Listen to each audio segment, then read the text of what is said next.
हमारे हमारा दीदी परम मित्र છે અમારા વિપુલભાઈ કોસા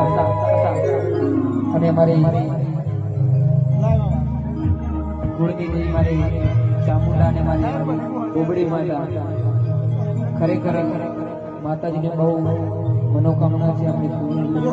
અને મારી ગોબડી મારી ચામુંડાની યાદ કરીને ગાવું દરે પહેલી વાર રવિવાર પર આજુ તો બનિહારે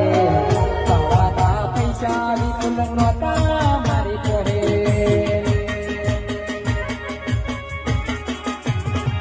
હો